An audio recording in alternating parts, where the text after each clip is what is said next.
Madam ابریش، آپ سے زیادہ غیر ذمہ دار عورت میں نے اپنی پوری زندگی میں نہیں دیکھی۔ خوفناک دہاڑ سن کر موبائل اس کے ہاتھ سے چھوٹ کر بیڈ پر گر گیا۔ وہ جو تھوڑی ہی دیر پہلے گہری نیند کی وادیوں میں ڈوبی ہوئی تھی اور ابھی بڑی مشکل سے موبائل کے بجنے کی آواز پر اس کی آنکھ کھلے تھے، اپنے باس کی چنگارتی ہوئی آواز سن کر اسے زمین قدموں کے نیچے سے نکلتے ہوئے محسوس ہوئی، اور اب تو ایک اور صدمے کا بھی اضافہ ہو گیا تھا۔ فیروز خان نے اسے عورت کہہ کر پکارا تھا۔ موبائل سے ابھی بھی ہلکی ہلکی آواز نکل رہی تھی۔ اس نے ڈرتے ڈرتے موبائل کانوں سے لگا لیا تھا۔ میں نے آپ کو کیا کہا تھا کہ آج ایک بہت ہی امپورٹنٹ میٹنگ ہے اور آفس میں آپ کو 9 بجے ہونا چاہیے۔ ٹائم دیکھا ہے؟ 11 بج چکے ہیں۔ میٹنگ آپ کی وجہ سے کینسل ہو گئی ہے۔ میرے سارے امپورٹنٹ ڈاکومنٹس، میری ساری ڈیٹیلز آپ کے پاس تھیں۔ مجھے بتائیں کہ میں اس کمپنی کے سامنے کیا پیش کرتا۔ اپنا غصہ پیش کر دیتے۔ وہ بولتے بولتے چپ کر گئی تھی۔ جانتی تھی کہ اگر یہ بات کر گئی تو سامنے کھڑے جلاد کو دوبارہ سے آگ لگ جائے گی۔ 5 منٹ کے اندر اندر آپ مجھے میرے آفس میں چاہیے، یہ کہہ کر اس نے کال کاٹ دی تھی۔ یہ انسان پاگل نہیں ہو گیا؟ یہاں سے آفس کا راستہ تقریباً 1 گھنٹے کا تھا اور وہ کیسے 5 منٹ میں پہنچ سکتے تھے؟ کل پوری رات وہ کورین ڈرامہ دیکھتی رہی تھی۔ صبح 4 بجے فجر کی نماز پڑھنے کے بعد وہ بیڈ پر جا کر لیٹی۔ اس نے 6 بجے کا الارم لگایا تھا۔ 6، 7، 8، 9 اسی میں ہی نکل گئے تھے۔ تم نے مجھے اٹھایا کیوں نہیں؟ اب وہ نمل کے سر پہ جا کر کھڑی ہو گئی تھی۔ یہ لو، میرے ہاتھ دیکھو۔ پچھلے 3 گھنٹوں سے تمہارے سر پر باجا بجا رہی ہوں، مگر تم ہو کہ مردوں کے ساتھ شرٹ لگا کر سوئی ہوئی تھی۔ وہ کوفت سے اپنا سر جھٹکتے ہوئے بولی، اب اس جلاد نے مجھے جان سے مار دینا ہے۔ تو تمہیں کہا کس نے تھا؟ پوری رات ان چوہوں جیسے شکلوں کو دیکھتے رہو۔ خبردار جو تم نے میرے کورین ہیروز کو کچھ کہا تو وہ ہیروز کہلانے کے بھی لائق نہیں ہیں۔ پتہ نہیں تمہارے ٹیسٹ کو کیا ہو گیا۔ اس کی بہن اس سے سخت نالاں نظر آ رہی تھی۔ کیسے نہ ہوتی، آج ابرش صاحبہ کی ناشتہ بنانے کی باری تھی۔ وہ ناشتہ بنانے کے لیے بھی نہیں اٹھی تھی۔ اچھا تو میری پیاری بہنوں نا، بالکل بھی نہیں۔ میں تمہارا کسی بھی قسم کا کوئی ساتھ نہیں دوں گی۔ تم جانو اور تمہارا کام جانے۔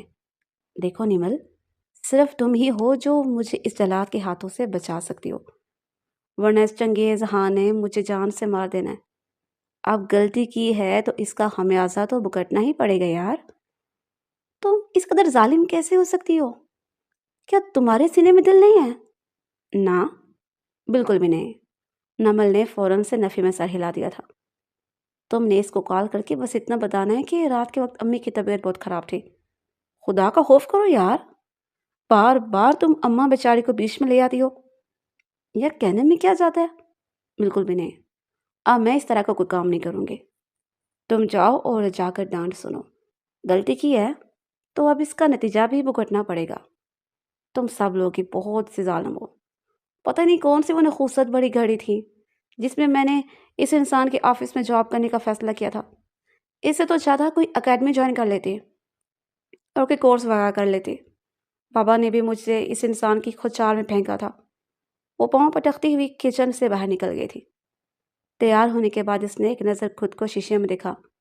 ہلکے پھلکے میک اپ میں بھی وہ حسین لگ رہی تھی۔ بلا شبہ وہ بہت خوبصورت تھی، اس میں کوئی شک نہیں تھا۔ جو بھی اس کو دیکھتا تھا پہلی ہی نظر میں اس کا دیوانہ ہو جاتا۔ وہ بھی اپنے حسن سے واقف تھی۔ اس دنیا میں کوئی بھی ایسا شخص نہیں ہے جس کو میں نے گھائل نہ کیا ہو، سوائے اس چنگیز انسان کے۔ اسے تو دیکھ کر ہی لگتا ہے کہ جیسے اس کے سینے میں دل ہی موجود نہیں ہے۔ خڑوس کہیں کا۔ دل ہی دل میں گالیاں دیتے ہوئے وہ گھر سے باہر نکلی تو وہاں پر رکشہ موجود نہیں تھا۔ دور دور تک کسی بھی پبلک ٹرانسپورٹ کا نام و نشان نہیں تھا۔ یا میرے اللہ، یہ آج میرے ساتھ کیا ہو رہا ہے؟ دوسری طرف اس کے موبائل پر مسلسل کال جا رہی تھی۔ وہ خڑوس انسان اس کو چین کا سانس لینے کا موقع ہی نہیں دے رہا تھا۔ یا اللہ، اس کی جلدی جلدی شادی کروا دے تاکہ بیوی آ جانے پر اس کا دھیان ہم لوگوں کی طرف سے ہٹ جائے۔ پتہ نہیں کون سی فرسٹریشن ہے جو کہ ہم لوگوں پر ہی نکالتا ہے۔ اوف اللہ جی، اس انسان نے تو مجھے کچھ ہی دنوں میں ٹگنی کا ناچ نچا دیا۔ اگر میرے بس میں ہو تو اس کو اٹھا کر کسی ایسی جگہ پر پھینکوں جہاں سے اس کی واپسی ناممکن ہو جائے۔ وہ اپنے ہی دھیان میں اونچی آواز میں بولے جا رہے تھے، اس بات سے بالکل طور پر انجان کہ اس کے ساتھ ہی اسی کھڑوس انسان کی گاڑی چل رہی تھی۔ محترمہ، اگر آپ میری ذات میں زمین آسمان کی کلابیں ملانے سے فراغت حاصل کر چکی ہیں تو جلدی سے گاڑی میں آ کر بیٹھیں۔ ہم ایک بہت ہی امپورٹنٹ جگہ پر جانا ہے اور وہاں پر اب آپ نے وہ پریزنٹیشن دینی ہے جو میں نے 2 دن پہلے آپ کو پریپیئر کرنے کے لیے کہا تھا۔ ہائے اللہ جی، یہ یہاں پر کہاں سے آ گیا؟ میں کوئی خواب تو نہیں دیکھ رہی کہ اس کا بھوت تو نہیں ہے؟ وہ ابھی تک سامنے کی طرف رخ کیے کھڑی تھی، صرف آوازیں سن کر ہی اس کی ٹانگیں کانپنے لگی تھیں۔ اس قدر شدید ٹھنڈ میں بھی اس کو پسینے آ رہے تھے۔ وہ جانتا تھا کہ محترمہ کو گھر سے نکلنے میں بھی تقریباً 3 گھنٹے لگ ہی جائیں گے اور پھر بعد میں ٹرانسپورٹ کا بہانہ بنائے گی۔ اسے اپنے دوست سے ایک امپورٹنٹ فائل ریسیو کرنی تھی۔ میٹنگ تو پہلے ہی کینسل ہو چکی تھی، اسی لیے اس نے سوچا کہ کیوں نہ فائل اٹھا لی جائے۔ جیسے ہی وہ مین روڈ پر آیا، اس کی نظر اس کی سب سے نالائق اسٹوڈنٹ پر پڑی، جو کہ آس پاس کا لحاظ کیے بغیر بس بولے چلے جا رہی تھی۔ قریب جانے پر اس کو معلوم ہوا کہ وہ اسی کی شان میں گفتگو کر رہی تھی۔ وہ سر، میں میں نے آپ سے کوئی جسٹیفیکیشن مانگی؟ وہ اس کی طرف دیکھے بغیر دو ٹوک انداز میں بولا۔ ابرش نے اپنے لب بینچ لیے تھے۔ میں صرف اور صرف اپنے بابا کی وجہ سے آپ کا لحاظ کرتا ہوں، لیکن اس کا مطلب یہ نہیں کہ آپ مجھے فار گرانٹیڈ لینا شروع کر دیں۔ کیا؟ بے اختیار اس کے منہ سے نکلا تھا۔ آپ نے کس دن میرا لحاظ کیا؟ جس انداز میں اس دشمن جان نے اس کو دیکھا، وہ شرم سے پانی پانی ہو گئی تھی۔ مجھے لگتا ہے کہ آپ کو بھولنے کی بیماری ہے۔ سب سے پہلے آپ کو ڈاکٹر کے پاس جانا چاہیے اور اپنا ٹریٹمنٹ کروانا چاہیے۔ اور منہ بنا کر کھڑکی سے باہر دیکھنے لگی تھی۔ جلدی سے اپنا پریزنٹیشن ریوائز کر لیں۔ ایک اور بڑا بم تھا جو اس کو پا کر گرا تھا۔ تھوڑی دیر پہلے ہی وہ سو کر اٹھی تھی۔ اس کو ذرا بھی پرواہ کیے بغیر فیروز خان ایک سے ایک دھماکہ اس کے سر پر کیے جا رہا تھا۔ اب تو مجھے پکا یقین ہو گیا کہ پچھلے جنم میں آپ چنگیز خان ہی رہ چکے ہیں، ورنہ کوئی بھی شخص اس قدر ظالم کیسے ہو سکتا ہے؟ وہ منہ میں بڑبڑائی تھی۔ آپ نے کچھ کہا؟ نہیں، بالکل بھی نہیں۔ میں کیا کہہ سکتی ہوں؟ آپ کو کوئی بھروسہ بھی تو نہیں ہے میڈم صاحبہ؟ یہ کہہ کر اس نے گاڑی موڑی تھی۔ ابرش صاحبہ نے سیٹ بیلٹ نہیں پہنی تھی۔ وہ زور سے اس کے اوپر جا گری۔ اس کا سر اس کے کندھے سے ٹکرایا۔ اس نے بے اختیار اس کا بازو پکڑ لیا تھا اور آنکھیں بند کی ہوئی تھیں۔ وہ اس وقت اس کی بے حد قریب موجود تھیں۔ اس دشمن جانا نے صرف ایک نظر اس پر ڈالی اور پھر اس کے کانوں میں جھکتا ہوا غراتے ہوئے بولا، آپ جانتی ہیں کہ آپ کی یہ لاپرواہ حرکتیں مجھے کس قدر زہر لگتی ہیں؟ وہ فوراً سے دور ہوئے تھے اور سیٹ بیلٹ پہن کر بیٹھ گئی۔ اس کی دھڑکنیں بری طرح سے منتشر ہو چکی تھی۔ اس نے جلدی سے موبائل اوپن کیا۔ کل رات ہی اس نے بے دھیانی میں سارا ڈیٹا ڈیلیٹ کروا دیا تھا۔ اب وہاں پر پریزنٹیشن موجود نہیں تھی۔ اس کی آنکھیں بار بار آنسوؤں سے بھیگ رہی تھیں۔ وہ یہ بات اس دشمن کو نہیں بتا سکتی تھی۔ جانتی تھی کہ ایک نئی قیامت آ جائے گی۔ اب اس نے وہاں پر کچھ نہ کچھ تو ریپریزنٹ کرنا تھا۔ وہ اسی کے بارے میں ہی سوچ رہے تھے۔ جب وہ لوگ آفس میں پہنچے تو اس کی نظر مراد خان پر پڑی، جو کسی کو ہی دیکھ رہا تھا۔ وہ مسکراتے ہوئے ابرش کی طرف بڑھا۔ فیروز خان نے ان دونوں کو کینہ توز نظروں سے دیکھا۔ وہ ابرش کو اس انسان کے حوالے سے کچھ باتیں سمجھانا چاہتا تھا، مگر اپنے نام کی پکار پر وہ ڈاکٹر صفدر کی طرف متوجہ ہو گیا، جبکہ ابرش مراد خان کے پاس جا کر کھڑی ہو گئی۔ میڈم، آپ شکل سے تھوڑی سی پریشان نظر آ رہی ہیں، خیریت تو ہے؟ کہیں ایسا تو نہیں کہ آپ سے پھر سے آپ کے باس نے آپ کو ڈانٹا ہے؟ مراد خان کو وہ چھوٹی سی لڑکی بہت پیاری لگتی تھی۔ وہ اسے اپنے دل کے بہت قریب محسوس ہوتی تھی۔ آج تک مراد کی زندگی میں کبھی بھی کوئی عورت نہیں آئی تھی، مگر جب سے اس نے اس لڑکی کو دیکھا تھا، پہلی ہی نظر میں اس کا دیوانہ ہو گیا تھا۔ میری شامت آ گئی ہے۔ اب آپ سوچ بھی نہیں سکتے کہ میں کتنی بڑی مشکل میں پھنس گئی ہوں۔ اور ہانسی ہو کر بولی تھی، ارے کیا ہو گیا؟ پلیز مجھے بتائیں، میں آپ کی مدد کرنے کے لیے ہر ممکن کوشش کروں گا۔ ابرش نے اس کو بتایا کہ اس کی پریزنٹیشن ڈیلیٹ ہو گئی۔ اب ایونٹ شروع ہونے میں تقریباً 1 گھنٹہ ہے۔ اب آپ میرے ساتھ میرے آفس چلیں، وہاں پر بیٹھ کر ہم آپ کی پریزنٹیشن بنا لیتے ہیں، اور اس کے ساتھ ساتھ میں آپ کو سمجھا بھی دوں گا کہ آپ نے کون سے امپورٹنٹ پوائنٹس ڈسکس کرنے ہیں۔ کیا واقعی؟ کیا ایسا ممکن ہو سکتا ہے؟ میڈم صاحبہ، کچھ بھی ہو سکتا ہے، بس آپ کو اپنے آپ پر یقین ہونا چاہیے۔ یہ سن کر وہ کھل کر مسکرا دی تھی۔ میں اپنے باس کو بتا دیتی ہوں، اس کی ضرورت نہیں ہے، مجھے نہیں لگتا کہ آپ کو ایک ایک منٹ کی ڈیٹیل ان کو دینی چاہیے۔ مراد کا لہجہ نہ چاہتے ہوئے بھی تلخ ہو گیا تھا۔ اس نے لاپرواہی سے کنڈے اچکا دیے۔ وہ اس کے ساتھ اس کے آفس میں چلی تھی۔ ابریش کا منہ حیرت سے کھلے کا کھلا رہ گیا تھا۔ وہ آفس بہت ہی زیادہ خوبصورت تھا۔ اس کی نظر جب ایک پینٹنگ پر پڑی تو اس کی حیرت سے مراد کی طرف دیکھا تھا، کیونکہ وہ پینٹنگ ابریش کی ہی بنائی ہوئی تھی جو مراد نے اپنے چہرے کے بالکل اوپر لگائے ہوئے تھی۔ آفس میں داخل ہو تو سب سے پہلے وہی پینٹنگ ہی نظر آتی تھی۔ حیران ہونے کی ضرورت نہیں ہے، مجھے یہ پینٹنگ بہت اچھی لگتی تھی۔ اگر میں نہیں کہوں کہ یہ پینٹنگ یہاں پر موجود باقی پینٹنگ کی نسبت سب سے قیمتی ہے تو اس میں کوئی شک نہیں ہوگا۔ وہ مراد خان کی گہری نظریں اپنے وجود کے آر پار ہوتے ہوئے محسوس کر رہی تھی۔ وہ تھوڑی سی کنفیوز بھی ہو گئی تھی۔ مراد نے جب یہ دیکھا کہ وہ ڈسٹرب ہو گئی ہے تو اس نے فوراً سے بات تبدیل کی۔ چلیے سب سے پہلے آپ کی پریزنٹیشن پر کام کرتے ہیں، اب آپ مجھے اپنا ٹاپک بتائیں۔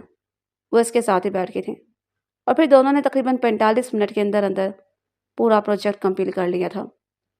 ساتھ ساتھ مراد نے اسے ہر ایک چیز کے بارے میں سمجھایا تھا۔ وہ بہت ہی زیادہ ایکسائٹیڈ ہو گئی تھی۔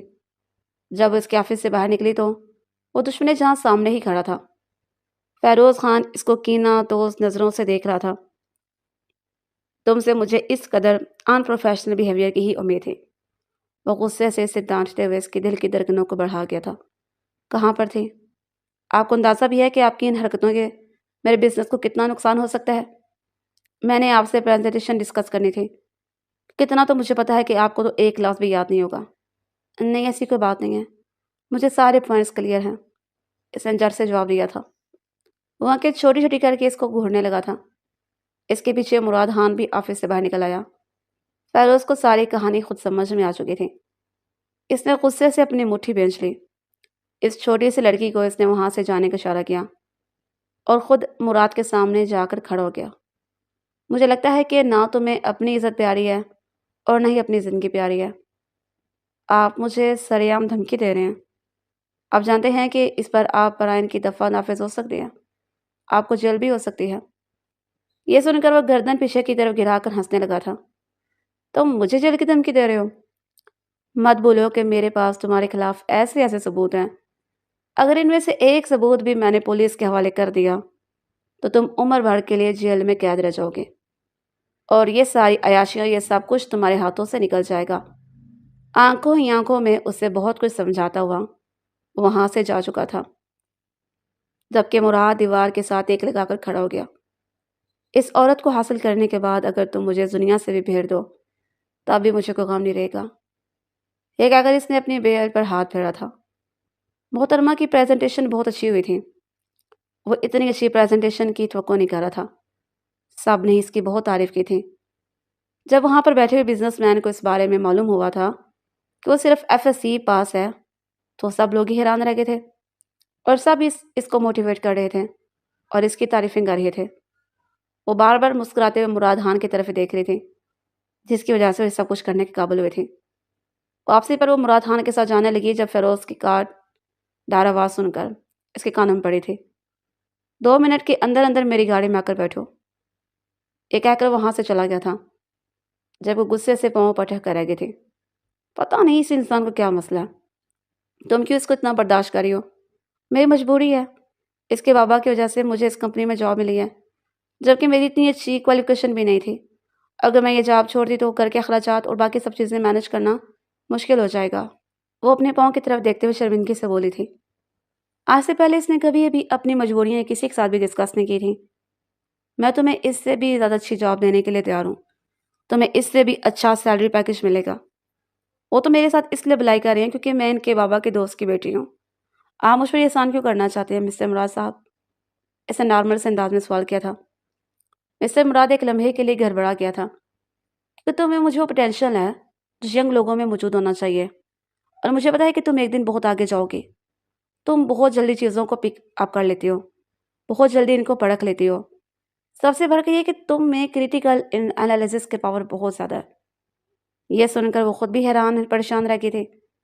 کیونکہ وہ تمام خوبیاں اس میں موجود سرے سے موجود ہی نہیں تھیں، لیکن پھر بھی اپنے سینے پر ہاتھ رکھتے ہوئے مخصوص انداز میں اس نے اپنی تعریف وصول کی اور پھر بھاگتی ہوئی فیروز خان کی گاڑی کی طرف بڑھ گئی تھی۔ میں نے تمہارا ایڈمیشن یونیورسٹی میں کروا دیا ہے، مگر میں بھی یونیورسٹی کی فیس ادا نہیں کر سکتی ہوں، اس نے کانپتے ہوئے لہجے میں کہا۔ کیا میں نے تم سے پیسے مانگے ہیں؟ وہ کاٹ دار لہجے میں بولا تو اسے معصومیت سے نفی میں سر ہلا دیا۔ آپ مجھ پر یہ احسان کیوں کر رہے ہیں؟ ہم تو بس احسان کا بدلہ چکا رہے ہیں جو تمہارے بابا نے ایک وقت میں میرے بابا پر کیا تھا۔ خیر میں ان ساری باتوں کو دوبارہ یاد نہیں کرنا چاہتا ہوں۔ آپ صرف تم آفس کے بعد روز 2 گھنٹوں کے لیے میرے ساتھ میری حویلی چلا کرو گی، وہاں پر میں تمہیں ٹیوشن دیا کروں گا اور پھر اس کے بعد ڈرائیور تمہیں تمہاری گھر ڈراپ کر دیا کرے گا۔ یا میرے اللہ، مجھے صبر عظیم عطا فرما، اس نے بے ساختہ کہا تھا۔ اس کے بعد سن کر فیروز خان نے اس کو خون خوار انداز میں دیکھا تھا۔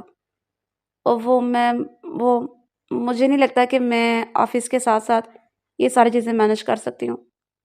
تم سے مشورہ نہیں مانگا، تو تمہیں بتا رہا ہوں، خاموشی سے وہ سب کرو، سب کچھ نارمل روٹین پر آ جائے گا، صرف تھوڑے ہی دن تمہیں مشکل ہوں گے۔ وہ فیروز خان نے کیا جو اس کی کسی بات کو اہمیت دے دے یا اس کی کسی سجیشن کو تسلیم کر لے۔ گاڑی فیروز خان کے گھر کے سامنے آ کر رکی تھی۔ دادی جان تم سے ملنا چاہتی تھی، یہ کہہ کر وہ گاڑی سے اتر گیا تھا۔ تھوڑا سا آگے بڑھا تو اسے اندازہ ہوا کہ وہ اس کے پیچھے نہیں آ رہی۔ اس نے پلٹ کر دیکھا، وہ ابھی تک گاڑی میں ہی بیٹھی ہوئی تھی۔ وہ بہت کنفیوز تھی۔ اب کیا مجھے تمہیں انویٹیشن کارڈ بھیجنا پڑے گا؟ اس کے پیچھے لگے لہجے پر اس نے بڑی مشکل سے گلے میں پھنسی ہوئی آنسوں کے گولے کو نکلا تھا اور چھوٹے چھوٹے قدم اٹھاتے ہوئے اس کی طرف بڑھ گئی تھی۔ وہ دونوں ایک ساتھ ہی حویلی کے اندر داخل ہوئے تھے۔ رشیدہ بیگم نے جب ان دونوں کو ایک ساتھ دیکھا تو ان کے منہ سے بے ساختہ ماشاءاللہ نکلا۔ وہ لڑکی اس سے 7 سال چھوٹی تھی۔ وہ جتنا سمجھدار تھا، وہ لڑکی اتنی ہی بیوقوف تھی۔ وہ جتنا چیزوں کو سیریس لیتا تھا، وہ لڑکی اتنی ہی نان سیریس تھی۔ وہ دونوں ایک دوسرے کے بالکل الٹ تھے۔ اگر ایک ڈسپلن اور کانسٹنٹ تھا تو دوسری اتنی ہی کام چور۔ وہ دادی جان کے پاس گئے۔ رشیدہ بیگم نے اس کے ماتھے پر بوسہ دیا اور اسے اپنے پاس بیٹھنے کا اشارہ کیا۔ تھوڑی ہی دیر میں وہاں پر اس دشمن جہاں کے پیرنٹس بھی آ چکے تھے۔ اس کی فیملی بہت اچھی تھی اور بہت زیادہ سپورٹیو بھی تھی۔ اس کو انکل فرحات بہت پسند تھے، جنہوں نے ہمیشہ ہی اس کا ساتھ دیا تھا۔ ہاں تو بیٹا، تمہارا آگے بڑھنے کا کیا ارادہ ہے؟ میں نے اس کا ایڈمیشن انٹرنیشنل لیڈرشپ میں کروا دیا۔ وہ جانتا تھا کہ اگر اس لڑکی نے اپنے کوئی گولز نہیں ہیں اور نہ ہی اس کا اپنا کوئی ٹرسٹ ہے۔ وہ پہلے پڑھائی سے بھاگتی تھی اور اب بھی اس نے FSC میں نالائق عورت کو ٹیوشن پڑھائی تھی، اور یہ پہلی اسٹوڈنٹ تھی جو فیروز خان کے پاس پڑھ کر بھی بری طرح سے فیل ہو گئی تھی۔ فیروز خان کو اتنی شرمندگی اپنے فیل ہونے پر بھی نہیں ہوئی تھی جتنی شرمندگی اس لڑکی کے فیل ہونے پر ہوئی تھی، مگر وہ صبر کے گھونٹ پینے کے علاوہ کچھ نہیں کر سکتا تھا۔ ایک طرف اس لڑکی کے ڈرامے تھے اور دوسری طرف پیرنٹس کی طرف سے پریشر بھی تھا، جیسے ہمیشہ یہی بات کہتے تھے کہ کچھ بھی ہو جائے تم نے اس لڑکی کو ڈانٹنا نہیں ہے اور اس کو سزا تو بالکل بھی نہیں دینی۔ مجھے نہیں لگتا کہ انکل میں دونوں چیزیں ایک ساتھ مینج کر پاؤں گی۔ ارے میں اس نالائق کو سمجھاؤں گا کہ تم پر زیادہ برڈن نہ ڈالے اور تم جس ٹائم اویلیبل ہو بس اسی ٹائم ہی آفس آیا کرو۔ جس دن تمہاری کلاسز ہوا کریں گے اس دن تم صرف 2 گھنٹے ہی آفس میں گزارا کرنا۔ فیروز خان پہلو بدل کر آ گیا تھا۔ جی انکل، یہ کہہ کر وہ کھل کر مسکراتے تھے۔ وہ اس سے اس کے گھر کے بارے میں پوچھ رہے تھے۔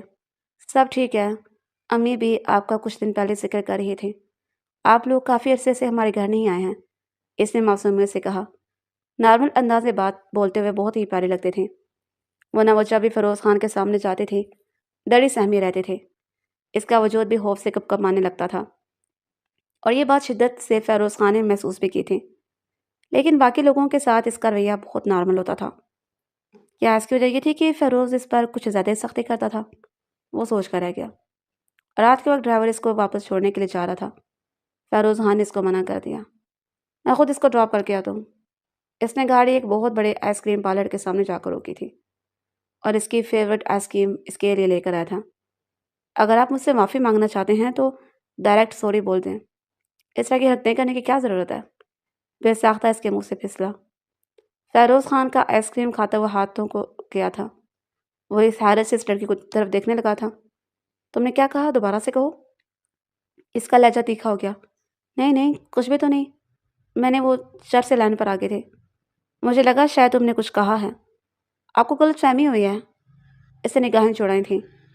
یونیورسٹی میں کسی کے ساتھ بھی زیادہ فری ہونے کی ضرورت نہیں ہے، صرف ان لوگوں سے دوستی کرنا جس سے دوستی کرنے کے میں تمہیں اجازت دوں گا۔ کیا مطلب ہے آپ کا؟ کیا اب آپ میری زندگی کے ہر فیصلے میں مداخلت کریں گے؟ آپ کی بار وہ بولے بغیر نہیں رہ سکی تھی۔ ہاں، کیونکہ تم حد سے زیادہ بیوقوف ہو۔ میں بیوقوف نہیں ہوں، بس آپ خود کو کچھ زیادہ ہی اوور سمارٹ سمجھتے ہیں۔ تمہیں ذرا بھی اندازہ ہے کہ تم کس لہجے میں بات کر رہی ہو؟ وہ اس کو ٹوکتے ہوئے بولا تھا۔ اس نے اپنی گردن جھکا دی تھی۔ اگر آپ مجھ پر احسان کر رہے ہیں تو کیا اس کا مطلب یہ ہے کہ آپ میری زندگی کے حکمران بن جائیں گے؟ اس نے معصومیت سے سوال کیا تھا۔ اس کی بات کا جواب دیے بغیر ہی فیروز خان نے گاڑی سٹارٹ کر دی تھی۔ وہ آئس کریم بھی کھڑکی سے باہر پھینک چکا تھا۔ اس کا موڈ بری طرح سے آف ہو گیا تھا۔ راستے میں اس نے مراد خان کے بابت اسے سوال کیا تھا۔ تمہارا اس کے ساتھ زیادہ میل جول مجھے پسند نہیں ہے، وہ بہت اچھے ہیں، اور آپ کو پتہ ہے کہ انہوں نے مجھے پریزنٹیشن بنا کر دی تھی۔ تو کیا تم 1 گھنٹے سے اس کے آفس میں تھی؟ اس نے گاڑی ایک جھٹکے سے روکی تھی۔ میرے وہم و گمان میں نہیں تھا کہ تم اس طرح بیوقوفی کا مظاہرہ کرو گی۔ تم آخر اس قدر عقل سے کیسے پیدل ہو سکتی ہو؟ وہ حلق کے بل چیختے ہوئے بولا تھا۔ کیا ہو گیا آپ کو؟ وہ بھی تو آپ کے دوست ہیں، اور آفس؟ وہ میرا دوست نہیں ہے، اور جہاں تک اس کے آفس کا سوال ہے تو اس کا آفس میرے آفس سے ٹوٹل ڈیفرنٹ ہے۔ تمہیں پتہ بھی ہے کہ اب میں جو دل حاصل کرنے کی کوشش کروں، اس ڈیل پر اس کی بھی نظر ہے۔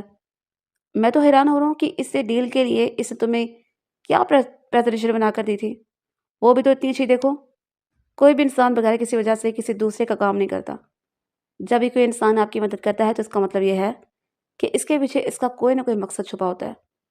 تم آخر یہ بات سمجھتے کیوں نہیں ہو؟ تمہاری چھوٹی سی عقل میں یہ بات چیز کب سمائے گی؟ اب اگر میں نے تمہیں اس کے ساتھ بات کرتے ہوئے یا گھومتے ہوئے دیکھا تو مجھ سے برا کوئی بھی نہیں ہوگا۔ میں اس کے ساتھ گھومنے کے لیے نہیں جاتی۔ میں نے 2 دن پہلے تمہیں اس کے ساتھ کیفے میں کھانا کھاتے ہوئے دیکھا تھا۔ کیا مجھ پر نظر رکھتے ہیں؟ میں تمہارے کسی بھی سوال کا جواب دینا کا پابند نہیں ہوں۔ اس کو اس کے گھر کے سامنے ڈراپ کرنے کے بعد وہ فوراً سے وہاں سے گاڑی بھگا کر لے کر چلا گیا تھا۔ تم کیوں ہر وقت منہ لٹکا کر رکھتی ہو؟ اگر تمہیں میرے منہ سے اتنے مسئلہ ہے تو اپنے گھر چلے جاؤ۔ اس نے بدتمیزی کا مظاہرہ کرتے ہوئے اپنی بہن کو جواب دیا۔ ہمیں دیکھ رہی ہیں آپ؟ اس کی زبان کتنی لمبی ہو گئی ہے۔ اسی وقت یہ نمل نے اپنی ماں کو پکارا تھا۔ دراصل نمل کی شادی ہو چکی تھی اور وہ امریکہ میں اپنے شوہر کے ساتھ سیٹل تھی۔ کچھ دنوں کے لیے وہ اپنی امی کے پاس رہنے کے لیے پاکستان آئی ہوئی تھی۔ اس کے پاکستان میں آنے کی دیر تھی کہ اب محترمہ ابرش صاحبہ نے تو کچن سے ہاتھ ہی کھینچ لیا تھا۔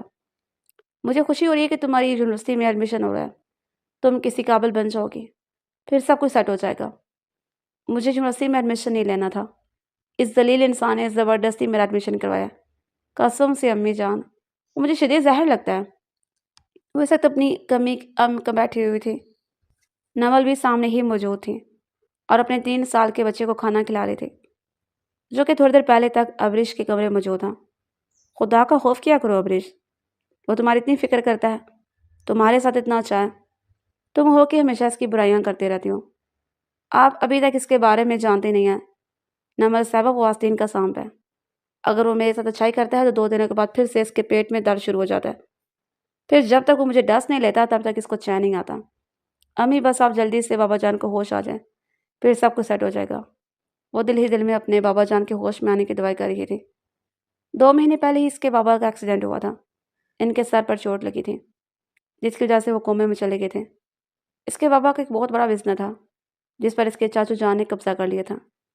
اس کے چاچو جان پر فیروز خان کی فیملی نے کیس کیا تھا، مگر ابھی تک وہ کیس کو تہس نہیں پہنچا تھا۔ ہر بار ہی کوئی نہ کوئی نیا مسئلہ نکل آتا تھا اور وہ کیس اگلے کچھ مہینوں کے لیے ایکسٹینڈ ہو گیا تھا۔ وہ بس اپنے بابا کے ہوش میں آنے کی دعائیں کر رہی تھی۔ ایک بار اس کے بابا ہوش میں آ جاتے تو سب کچھ سیٹ ہو جاتا۔ ان کی زندگی میں پہلے کی طرح آج ہو جاتی، وہ پہلے کی طرح عیاشیاں کرتی، اپنی منمانی کرتی اور کسی کو بھی ہاتھ میں نہ لاتی۔ دن رات وہ یہی دعائیں کرتی تھی۔ کبھی کبھار جب اپنے بابا کے بارے میں سوچتی تھی تو اس کی آنکھیں آنسوؤں سے بھیگ جاتی تھیں۔ اگلے دن وہ ٹائم پر آفس پہنچ گئی تھی۔ اس نے دیکھا کہ وہاں پر بیٹھے ہوئے سب لوگوں کے منہ لٹکے ہوئے تھے۔ اپنے کولیگ سے اس نے سوال کیا، تو کیا ہوا؟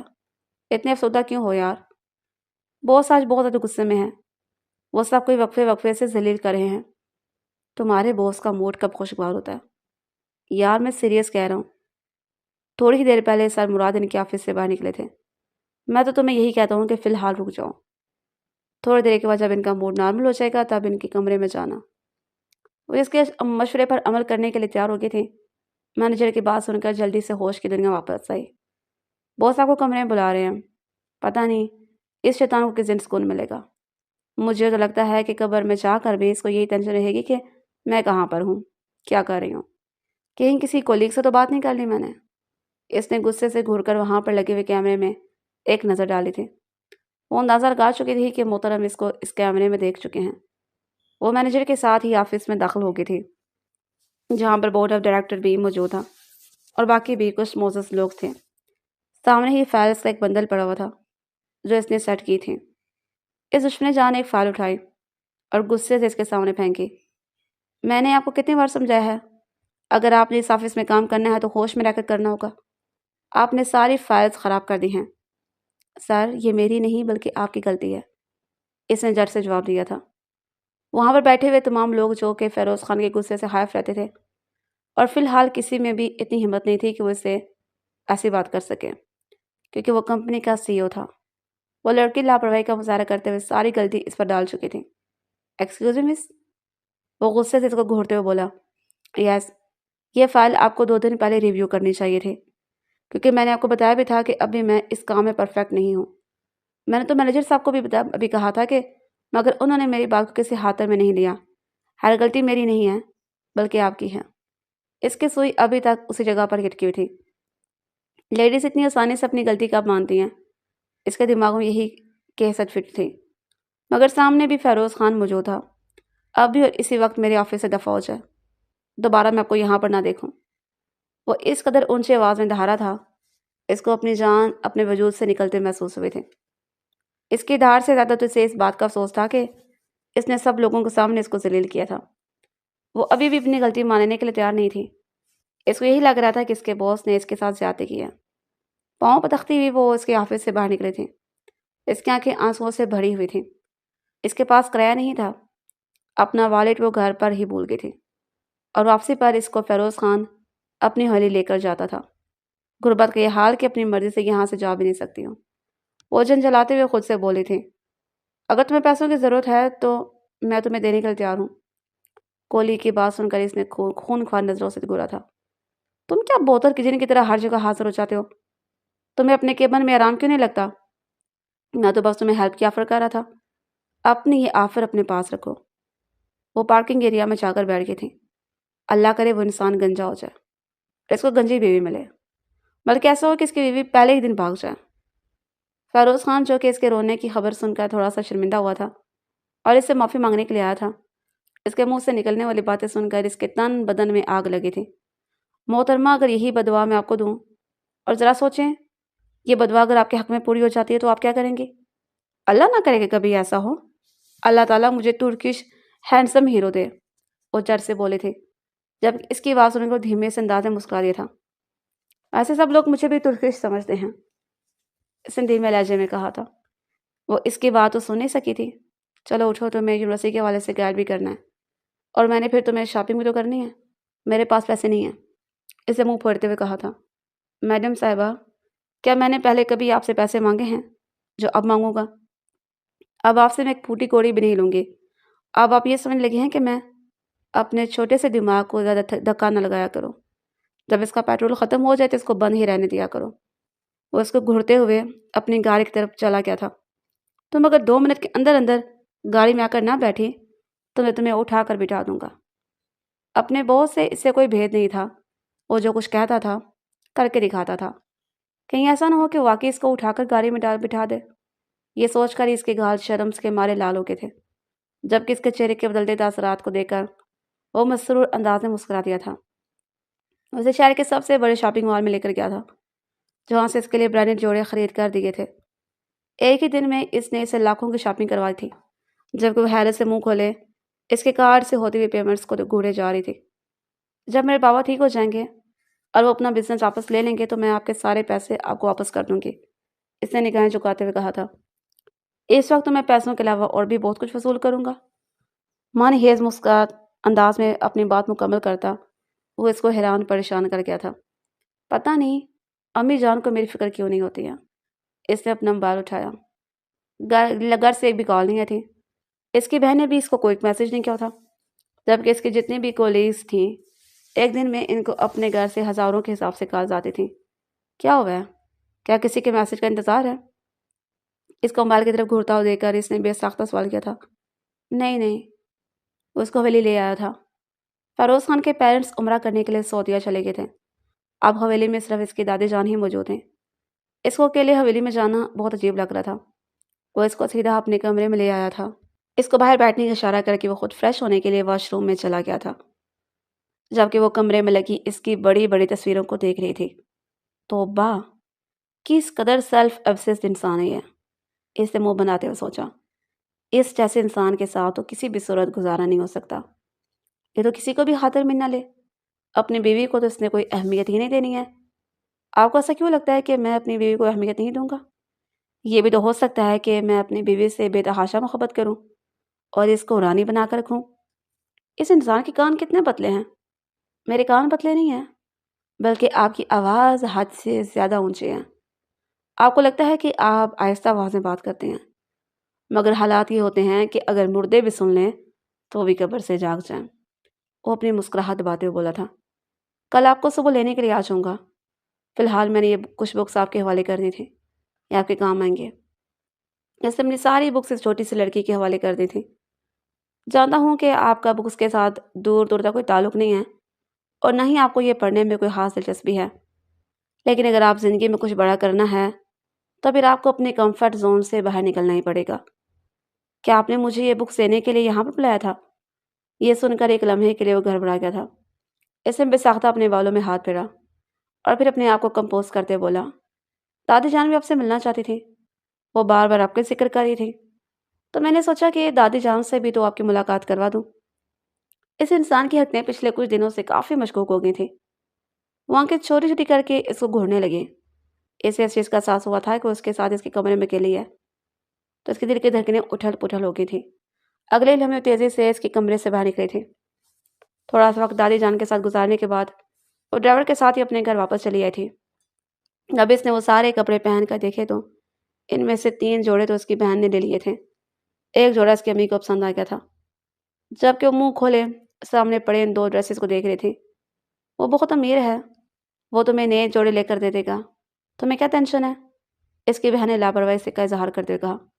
امی جان، مجھے ایک چیز کی سمجھ میں نہیں آتی ہے، آپ نے کبھی مجھے اپنی سہیلیوں سے ایک چھوٹا سا گفٹ بھی لینے کی اجازت نہیں دی، اور اب یہ انسان جو مجھے لاکھوں پر لٹا رہا ہے، آپ کو سب سے مسئلہ کیوں نہیں ہے؟ ہو رہا مجھے دال میں کچھ کالا کیوں لگ رہا ہے؟ محترمہ، دال میں کچھ کالا نہیں بلکہ پوری کی پوری دال ہی کالی ہے۔ آپ لوگ میرے ساتھ کچھ پرینک تو نہیں کر رہے؟ یہ تو اب وقت آنے پر تمہیں پتہ چل جائے گا۔ اور اس کے گال تھپکتے ہوئے کمرے سے جا چکے تھے۔ اس کی امی نے بھی گولیاں کھائی ہوئی تھیں، جس کی وجہ سے انہیں بھی نیند آنے لگی تھی اور وہ بھی سو گئی تھی۔ اب وہ صرف اکیلی ہی اپنے کمرے میں کھڑکی کھولے کھڑی تھی۔ اپنے بابا کا چہرہ اس کی نظروں کے سامنے گھوم رہا تھا۔ بابا جان، آپ جلدی سے ہوش میں آ جائیں نا، اس نے بے اختیار دعا کی تھی۔ اس دشمنی جہاں کے حوالے سے اس کے دل میں نرم جذبات پیدا ہو چکے تھے۔ کیا وہ انسان واقعی میری ذات میں دلچسپی لیتا ہے؟ بے اختیار اس نے اپنے آپ سے سوال کیا۔ پوری رات اس نے فیروز خان کے بارے میں ہی سوچتے ہوئے گزار دی تھی۔ جس طرح کی باتیں اس کی اماں اور بہن اس کے ساتھ کرتی تھیں، اس کے بعد اسے یقین ہو گیا تھا کہ فیروز خان اس کی ذات میں انٹرسٹڈ ہے، اور کسی نہ کسی حد تک یہ دونوں فیملیز کو بھی معلوم ہے۔ یا اللہ، میں اتنی بیوقوف کیسے ہو سکتی ہوں؟ آدھی رات کے وقت وہ بے اختیار اٹھ کر اپنے بیڈ پر بیٹھ گئی تھی۔ اس نے اپنا سر دونوں ہاتھوں میں گرا دیا تھا۔ قریب ہی اس کی بہن لیٹی ہوئی تھی۔ اس کا کندھا پکڑ کر زور زور سے ہلانا شروع کر دیا۔ کیا مسئلہ ہے؟ رات کے وقت بھی تمہیں سکون نہیں ہے؟ وہ جھنجھلاتے بولے تھے۔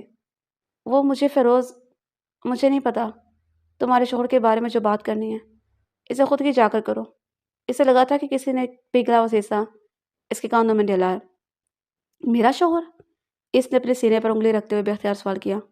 سو جاؤ ابرش، مجھے بھی سونے دو، صبح اٹھ کر میں تم سے بات کرتی ہوں۔ یہ کہہ کر وہ دوسری طرف کروٹ بدل کر لیٹ گئی تھی، جبکہ وہ اپنی جگہ پر بیٹھی ڈنگ رہ گئی تھی۔ اس کے بابا کے ساتھ اس دن بھی وہ تھے، اس کا بھی ایکسیڈنٹ ہوا تھا، مگر اس کی یادداشت چلی گئی تھی۔ ڈاکٹر نے اس کے پیرنٹس کو سختی سے منع کیا تھا کہ اب اس سے کوئی بھی ایسی بات نہ کرے جس سے اس کے ذہن پر بوجھ پڑے۔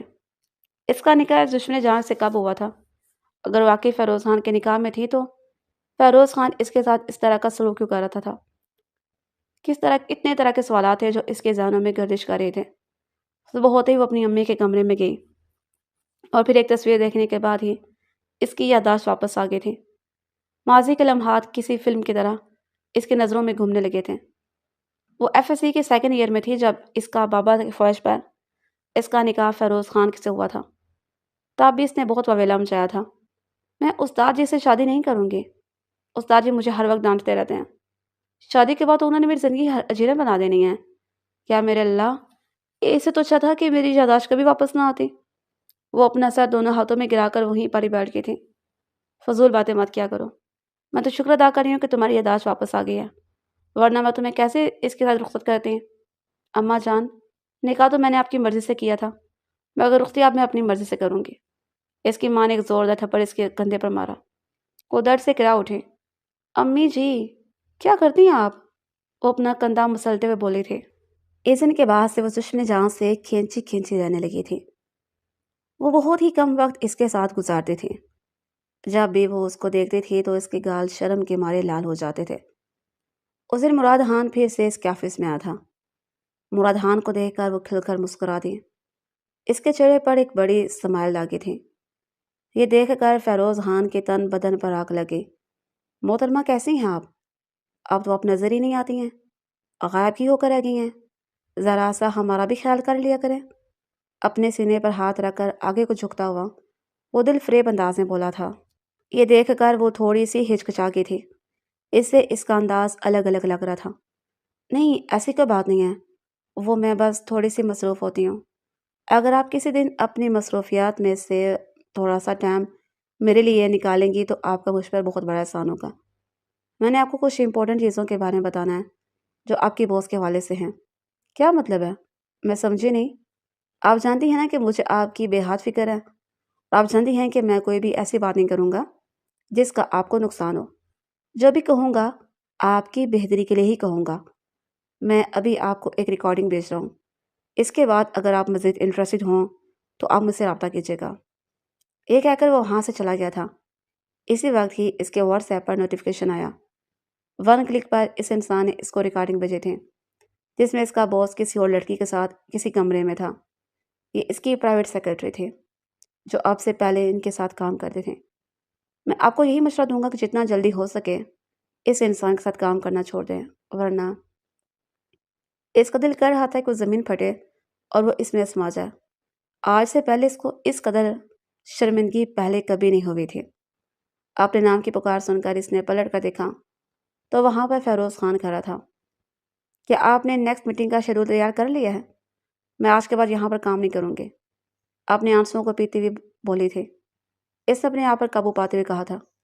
ڈاکٹرز نے کل رات ہی اس کو خوشخبری دی تھی کہ اس کے بابا ہوش میں آ گئے ہیں اور تقریباً 1 مہینے کی دیکھ بھال کے بعد وہ چلنے پھرنے کے قابل ہو جائیں گے۔ تم ہوش میں تو ہو؟ تم کیا کہہ رہی ہو؟ میں جو کچھ بھی کہہ رہی ہوں پورے ہوش و حواس میں کہہ رہی ہوں۔ آج کے بعد میں اس آفس میں کام نہیں کروں گی اور نہ ہی مجھے آپ جیسے گھٹیا انسان کے ساتھ کام کرنے میں کوئی دلچسپی ہے۔ اس سے پہلے کہ وہ وہاں سے جاتی فیروز خان نے اس کے بازو پکڑ لی اور اس کو ایک جھٹکے سے اپنی جانب کھینچا تھا۔ جس کی باتوں میں آ کر تم اپنا گھر خراب کر رہی ہو، بعد میں وہی تمہاری ذات کے ساتھ کھل جائے گا اور تمہیں اندازہ بھی نہیں ہو پائے گا۔ مجھے اچھی طرح سے پتہ ہے مجھے کس کی باتوں پر یقین کرنا ہے اور کس کی بات پر نہیں۔ اس نے ایک جھٹکے سے اپنا بازو چھڑوایا تھا اور پھر لمبے لمبے ڈاک بڑھتی ہوئی آفس سے باہر نکل گئی تھی۔ اس نے مراد خان کو اسی شام ہی ملنے کے لیے بلایا تھا، جبکہ دوسری طرف فیروز خان اس کی باتیں سن کر بری طرح ڈسٹرب ہو گیا تھا۔ یا اللہ، میری عورت کا کیا کروں؟ یہ عورت ہر بات پر ہی یقین کر لیتی ہے، اس طرح سے کیسے گزارا ممکن ہو سکتا ہے؟ وہ اپنے بالوں میں ہاتھ پھیرتے ہوئے بے چینی سے بولا تھا۔ یہ کوئی آج کی کہانی نہیں تھی، بلکہ پہلے بھی ایسا ہی ہوتا تھا۔ اب تو اس کے سامنے اس کو بتا دیا تھا کہ اس لڑکی کی یادداشت واپس آ چکی ہے اور اس چیز کا اندازہ تو خود بھی لگا چکا تھا، کیونکہ جب وہ اس کے سامنے جانے سے ہچکچاتے تھے اور ذرا سی بات پر شرما جاتے تھے، اور جب اس کے گال لال ہو جاتے تھے تو وہ دل ہی دل میں مسکرا دیتا تھا۔ وہ بھی اس کو تنگ یا پریشان نہیں کرنا چاہتا تھا، وہ بس اچھے وقت کا انتظار کر رہا تھا، لیکن اس انتظار میں ہی سارے معاملات خراب ہو گئے تھے۔ مجھے اس کے ساتھ وقت پر ہی ساری چیزیں ڈسکس کر لینی چاہیے، کہیں ایسا نہ ہو کہ ہم لوگوں میں مس انڈرسٹینڈنگ بڑھ جائے، اس نے بے اختیار سوچا تھا۔ مگر اس سے پہلے کہ وہ اس کو ملنے کے لیے بلاتا، مراد خان اسے ملنے کے لیے چلی گئی تھی۔ اس فوٹیج کے علاوہ اس نے بہت ساری تصویریں دکھائی تھیں جس میں دوسری عورتوں کے ساتھ بھی موجود تھا، اور اسے مراد خان کو اس چیز کا بھی یقین ہو گیا تھا کہ اس لڑکی کو بیوقوف بنانا دنیا کا سب سے آسان ترین کام ہے۔ سچ کہوں تو جب سے مجھے تمہارے اور اس کے نکاح کے بارے میں پتہ چلا ہے، تب سے میرا دل گھبرانے لگا تھا۔ میں نہیں چاہتا تھا کہ تم اس طرح کے گھٹیا انسان کو اپنی زندگی میں شامل کرو، کیونکہ اس طرح کے گھٹیا انسان کے ساتھ تم کبھی بھی خوش نہیں رہ سکو گی۔ وہ مرد جس کا دل ایک عورت سے بھرتا ہی نہیں ہے، وہ بھلا کیسے اپنی بیوی کو خوش رکھ سکتا ہے؟ تمہیں میرے نکاح کے بارے میں کب سے پتہ چلا ہے؟ وہ آپ سے تم پر آگے تھے۔ یہ سن کر خود سے مسکرا دیا تھا۔ اس نے خود ہی مجھے بتایا، اس نے کندھے اچکاتے ہوئے لاپرواہی سے کہا۔ وہ اس دن مراد خان کے ساتھ ہی گھر واپس آئے تھے۔ جیسے ہی وہ گھر کے اندر داخل ہوئی تو سامنے ہی فیروز خان صوفے کے ساتھ ایک لگا کر بیٹھا تھا۔ اس کو دیکھ کر وہ سیدھا ہو گیا اور پھر کھل کر مسکرا دیا تھا، مگر اس پر دوسری نظر ڈالے بغیر ہی کمرے میں چلی گئی تھی۔ اور پھر اگلے دن اس نے اس چیز کا اعلان کر دیا تھا کہ وہ فیروز خان سے طلاق لے گی۔